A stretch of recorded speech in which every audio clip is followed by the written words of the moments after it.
notification bell and never miss a video. Don't forget to subscribe and follow me on Instagram. Hey guys, welcome back to another video with MegInWhispers.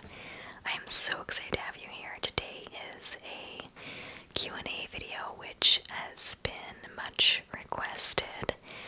I didn't realize how many people wanted to ask questions, but once I put it out there on Instagram and on my community tab on my channel, I was really pleasantly surprised by your guys' questions, so let's get to it. Blue Rose 955 asks, what or who made you start doing ASMR? That's a great question, Blue Rose. I wanted to do ASMR myself. Like, I am the person who made me want to start doing it because when I first started listening to ASMR years ago, I was trying to find videos with honey in them, and I would check back on YouTube every few weeks, and I just couldn't find videos about honey. And I thought to myself, why don't I just make ASMR videos about honey myself? Why don't I just be the change I want to see in the world and just make videos myself? I realized that I could create videos that I wanted to make, videos that I wanted to watch, beyond what I currently was finding, at the time on YouTube. So that is my answer. That was my motivation for starting my channel and for creating ASMR. Now, in terms of what made me want to start doing ASMR, really my biggest motivation has always been I just want to help others who need this, as a service. A lot of people really have bad insomnia or they have anxiety, and I wanted to just bring, one more voice, my voice, to the table to help people who just need ASMR to either fall asleep or de-stress or just to have on in the background while they're cleaning or doing their homework, or just for any purpose that people need ASMR. I wanted to try and be another option for people because I wanted to help them and just, be there for them in that way. So that was the what part of what motivated me to start my channel. Great question. Emma Jean 1982 asks, what helps you relax when you feel stressed aside from ASMR? I would say that taking a really long bath or a hot shower, that always helps me to de-stress, because there's just nothing better than being warm and cozy, to me anyway, and I really like that. It also just helps my muscles to relax and feel better. Now, being at the new house, I have not really been able to take any baths, unfortunately, because our two bathrooms don't have that capability, unfortunately. So I instead like to get into bed with my heating pad. It's like a heated mattress pad, and that's something that always makes me feel nice and cozy and calm. Some other things are hanging out with my pets, my dog Bosco, my cat Osage, or my brother's dog Kaba.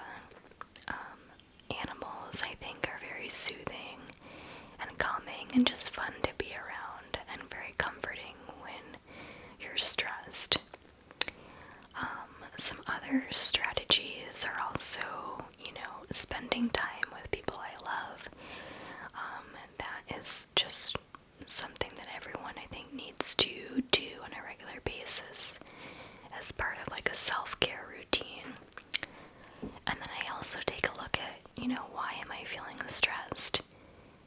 something that I can change about my perspective or my situation so that I can either eliminate or alleviate that stress. So I think that addressing the source of the stress is a really big factor, and something that has helped me in terms of stress management. So I would say that for me, managing stress is mostly about, addressing it and coping with it in a healthy way. I also love to go for hikes, and if the stress is coming from something to do with my back pain, I will try to really do a good job when I go in to work out for my back so that I can reduce that pain and therefore have less stress. She also asks, what advice would you give someone going through tough times? So, for that question, again, I would, first say, take a look at what's going on. Is there a way that you can manage it? And really take a hard, deep look and say, is there something that I can change about the situation to either eliminate stress or alleviate stress? Think about all the options that you might have. And the other thing that I think is huge is changing your perspective. And so thinking about something that might seem like, world ending, a huge, huge deal, try to think about that in perspective and think about how far you've come and where you're going. And, honestly, when all else fails, I just think about the grand scheme of my life.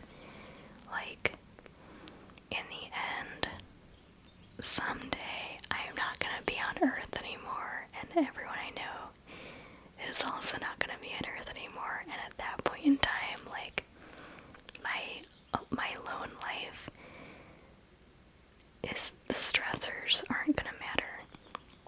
And so I think like having a really broad perspective and just kind of making little shifts to help your situation is a great way to go about it. So I hope that's helpful. Joseph Harrington asks, what are some of your favorite hobbies? So excited for the videos this week. So thanks, Joseph. My favorite hobbies are what I do for work, honestly. I really enjoy being on YouTube. I've been obsessed, I don't know if you guys know this, but I've been like obsessed with YouTube like since like 2006 or like 2005. That was like a long time ago. I have had a channel in the past, and I just put out another channel, which is like, I think of it as my second channel because I kind of let my very old channel like go to the wayside. But anyway, I really enjoy being on YouTube as like a form of social media, but also as a form of learning. Like when you think about it, there's so much information in this world to be curious about and to go out and explore.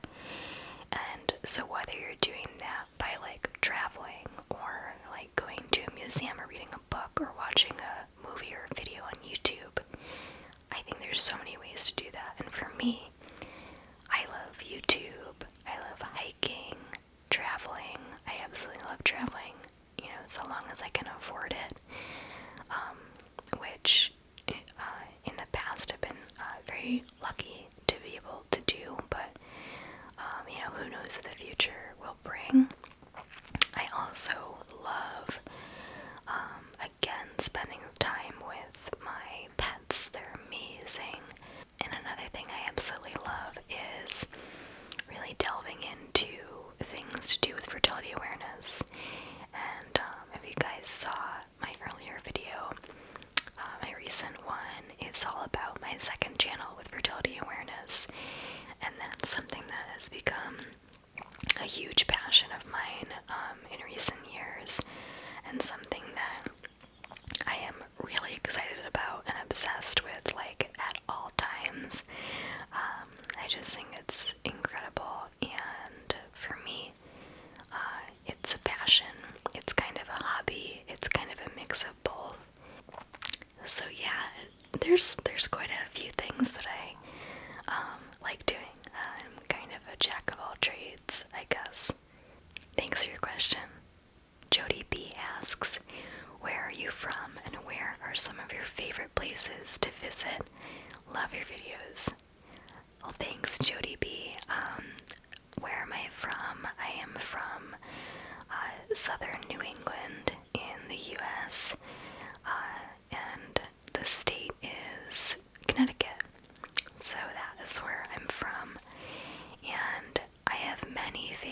places that I like to visit. One of them is Jesse's grandma's house in Grand Manan Island. That's up in New Brunswick, Canada. And we go there for vacation pretty much every year, and that is just such a peaceful place that I like to go visit. Another place is my grandparents' rustic cabin in Brattleboro, Vermont. And it's like literally in the woods, and it has running water and electricity, but like that's kind of it. It doesn't have internet, and it doesn't have heat, so it takes a wood stove, and you better bring books when you go there because there's no internet and there's barely any cell phone reception.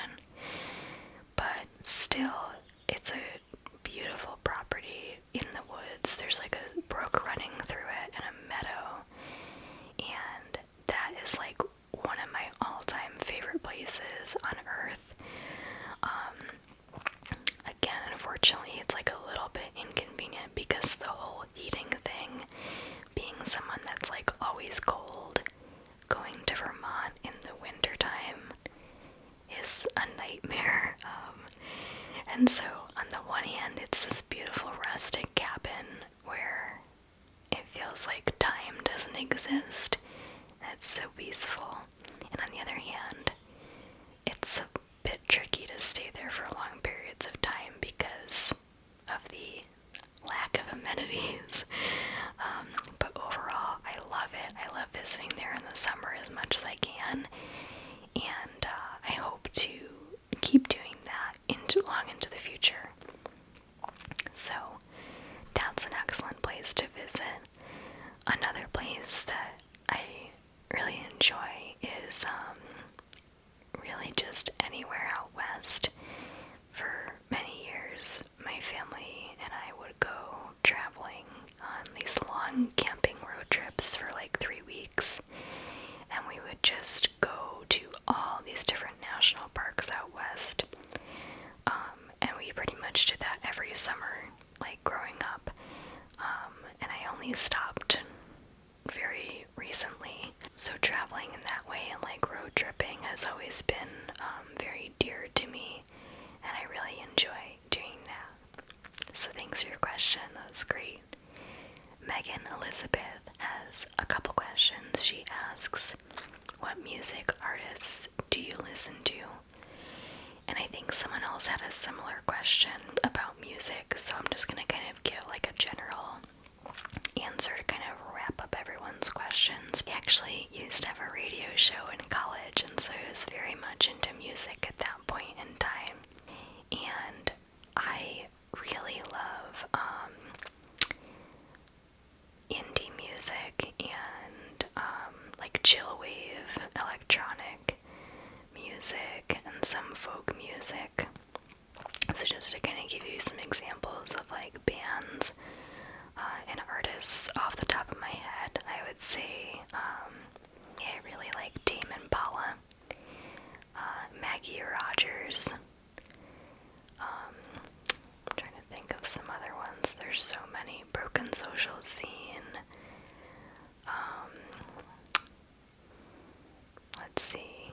You know what? I'm just gonna list some on the screen right now because I can't think of like their names, but I know that there's like a lot that you guys might want to check out. So I'm just gonna put them on the screen right now.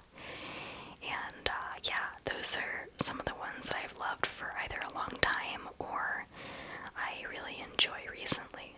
She also asks, can you tell us about how your experience in college was? Yes, I can. My experience in college was like, I would rate it like a 7 out of 10.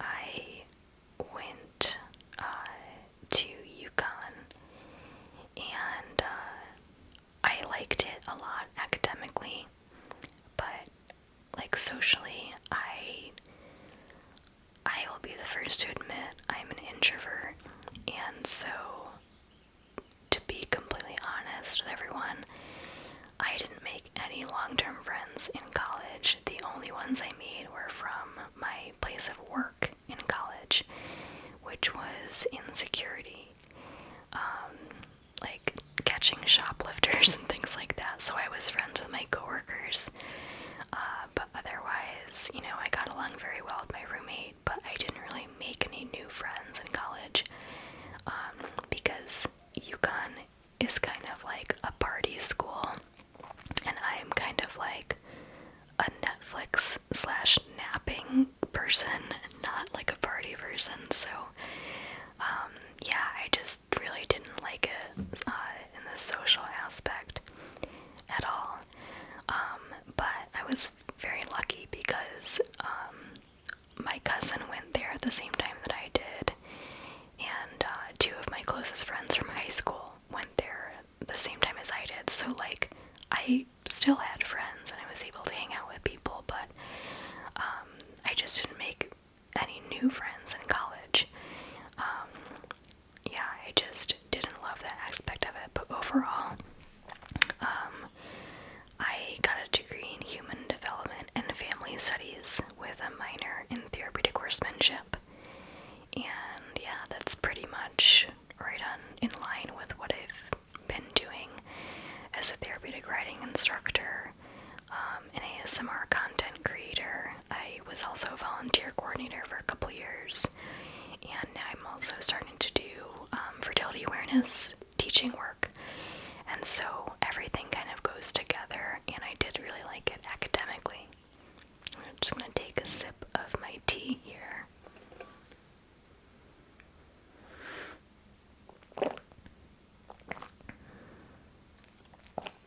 Alright, she also asks, how did you get the chance to do ASMR full-time? That's a fun question because essentially I saved up a lot of money with my old job, and it just felt like my old job wasn't a good fit anymore for me. Personally, I really totally loved my coworkers, and I really enjoyed the people that I worked with. It's just that for me personally, I wanted to just do other things, and I wanted to just try some other things. So I saved up some money as much as I could, and then I transitioned to working from home on ASMR.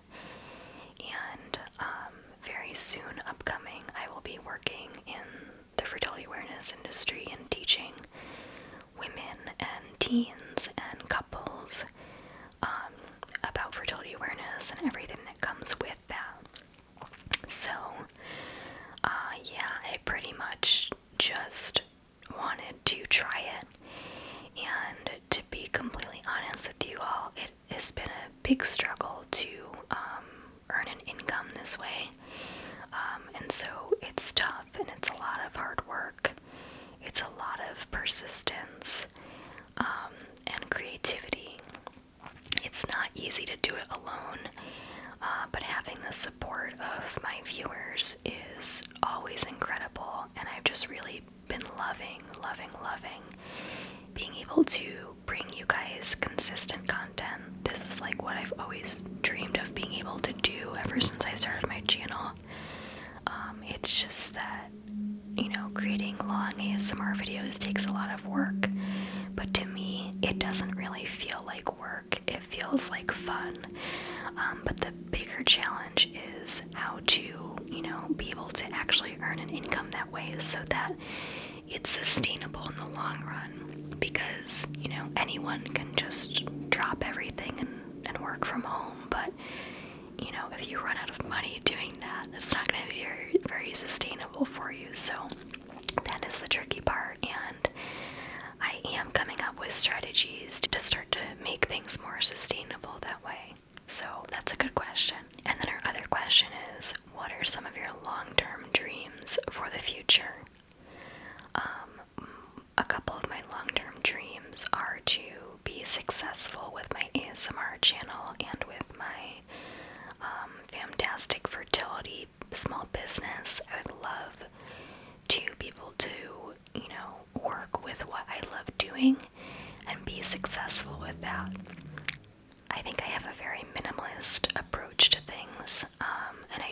need a big house or anything like that in the future. I just want to,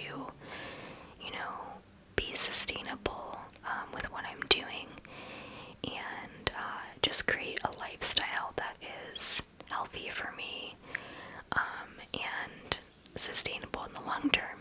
So, to put it simply, I just like the simple things in life, and those are part of my dreams.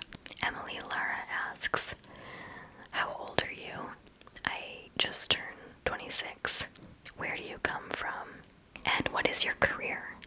So my career is self-employed, working with ASMR and fertility awareness work.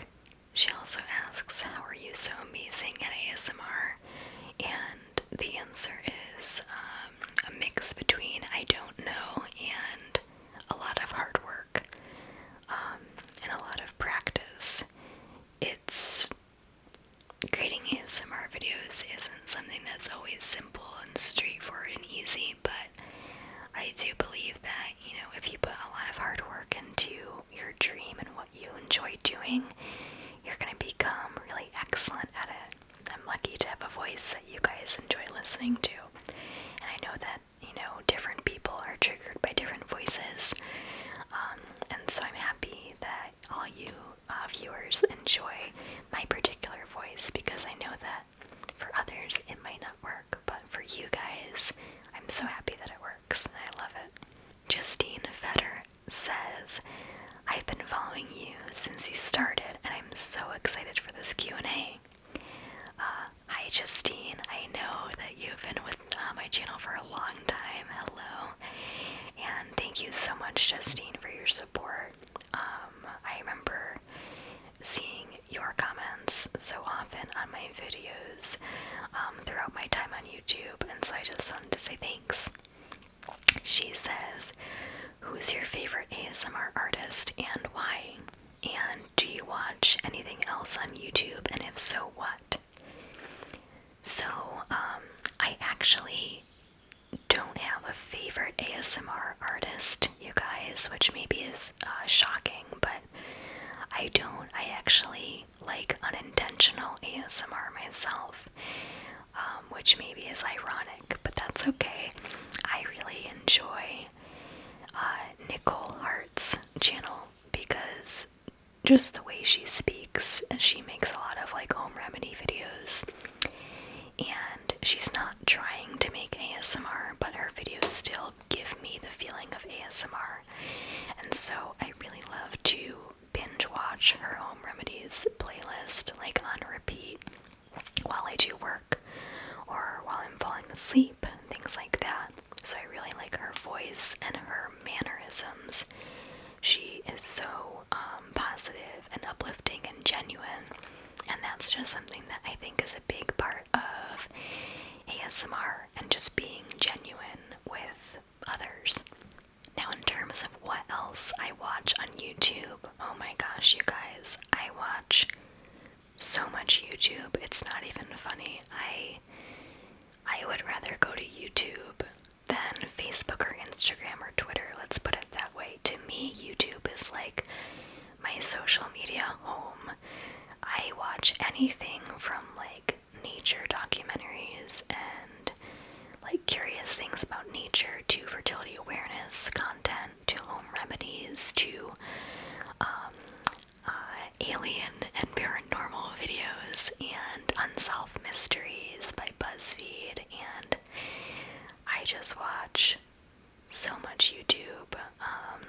Is it a problem? I don't know. You tell me. I don't think it is, and I can stop anytime I want. I really enjoy YouTube. I'm on there all the time.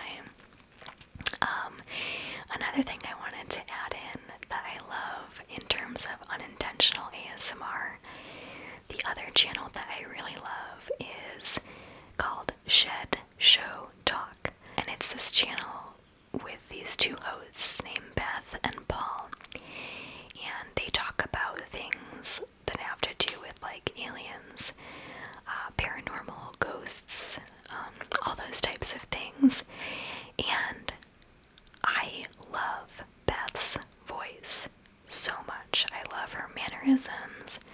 I love the way she talks, and she makes her own videos on the channel sometimes, like with only her voice narrating stories and things like that, and talking about news and things like that, and I absolutely love her voice in those videos, so I pretty much am subscribed to that channel solely for her voice.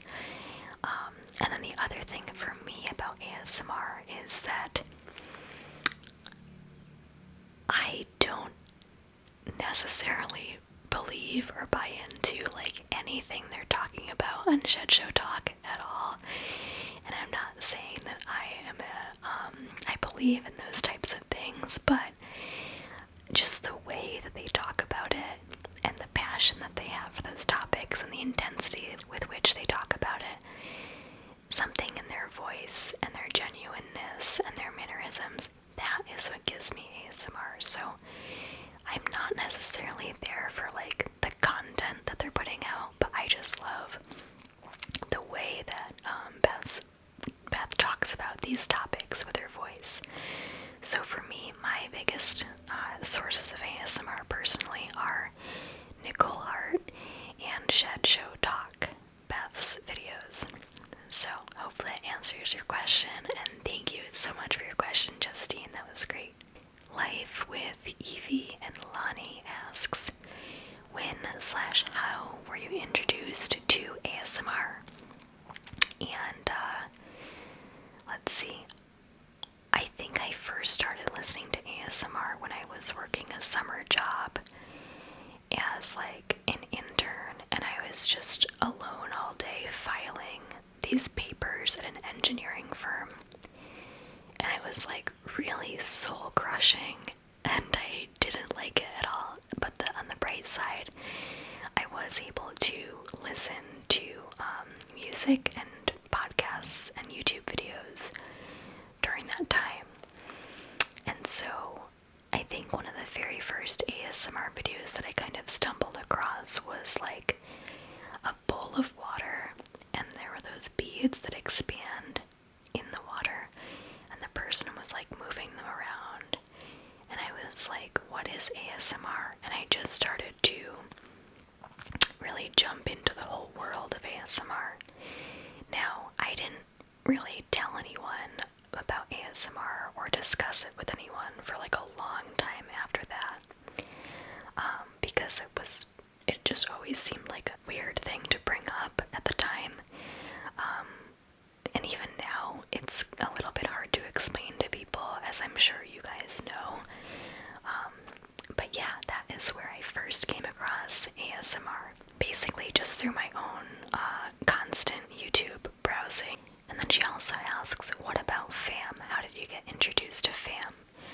So I got introduced to fam by watching a long time ago this woman's vlog about what she used for, quote, natural birth control. And this was like years ago, probably when I was in college, I guess. And she was talking about this book, Taking Charge of Your Fertility, and so I got the book. I read the book, but at the time I just didn't really have the interest in fam, and so I didn't really pursue it.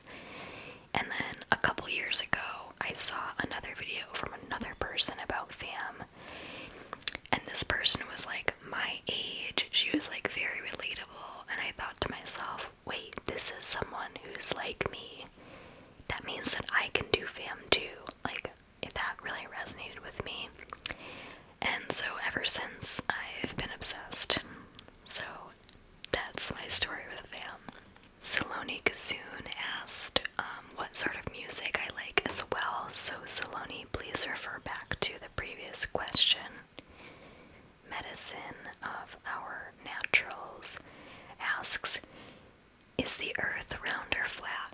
And you guys, obviously it's flat, okay? No, I'm just kidding, it's round. Flat earth theory is hilarious, and the earth is round, and that is all I will say on the matter. But that's a hilarious question, so thank you for asking. Love Hola, I'm Jen asks, what's your full-time job? I have 3 jobs right now. I'm self-employed with ASMR and with Fantastic Fertility, so these are like 2 businesses that I'm starting up. And I also do work still as a therapeutic riding instructor 1 day a week. She also asks, who are your favorite ASMR artists? Please refer to the previous question. What are your favorite snacks? My favorite snacks are, let's see, chocolate, and I really like crackers with goat cheese and apricot preserves. I also really like smoked oysters, like in a tin that you undo and then you eat with a fork. Yeah, I don't like a lot of like classic snack food, but I try to take real food and then like unprocessed food and turn that into a snack. So yeah, I hope that answers your question. I also really like smart food though. The popcorn that is coated with cheddar cheese. That's tasty and very addicting. What is your favorite meal and your favorite hobbies? Favorite meal, I would say something to do with like a steak and maybe involving some kind of sauce, like a teriyaki sauce of some kind, and then on the side, some kind of delicious homemade salad with everything fresh and some kind of like vegetable. That would just be delicious right now. She also asks, what are your top 5 favorite books? And I will show you that right now. Okay, these are my top 1, 2, 3, 4, 5, 6 favorite books. I'm gonna start with the novels. I really love anything by Maggie Stiefvater, but in particular the Scorpio Races. This is not in any particular order, by the way, in terms of the novels. I like all these novels equally. I also really love Maggie Stiefvater's Shiver series. So that includes the first book, Shiver, second book, Linger, and third book, Forever. Really love these books right here. And then, in terms of informational books, of course, I have to say Taking Charge of Your Fertility by Toni Weschler. This book is incredible. If you're interested in FAM, this is the book you need to get ASAP. And then another book which I have not read all the way through, but I really value the information, is The Paleo Approach. And it's essentially all about paleo way of eating and lifestyle. And it's more than just food, there's more that goes into it. And so this is a book that I have not read all the way through, but the information that I did read was very insightful and it just really resonated with me. And I think it has a lot to offer, so if you're interested in the paleo approach, definitely check it out. I do recommend it. Katie Tingles ASMR asked, who inspired you to start ASMR? Please refer to the previous question, which I answered at the beginning. Thanks for that question. She also asked, how have you monetized your ASMR and what hopes and dreams do you have for your channel? I monetize my videos with ads, but I will be creating an ASMR album for you all, which will be upcoming. I'm not sure exactly in a timeline yet because I want to really spend some time making some quality content for you guys. And then another thing that I'm going to be exploring very soon is setting up a Patreon for my channel. My hopes and dreams for my channel are that I can, grow in my subscriber base and just be able to reach and help more people.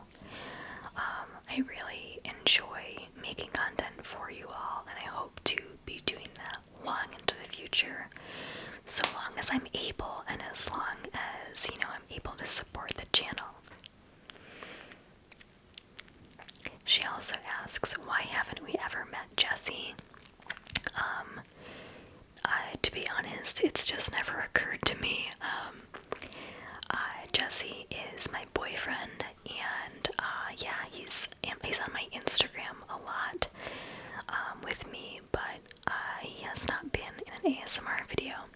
However, I will be doing a Criterion Collection movie and film video soon, a part 2 on that, and all of those films are Jesse's. He loves film and he collects all of those things, and so anytime that I bring that content to you guys in terms of film, that's all Jesse, and I'm just kind of like the bringer of that content.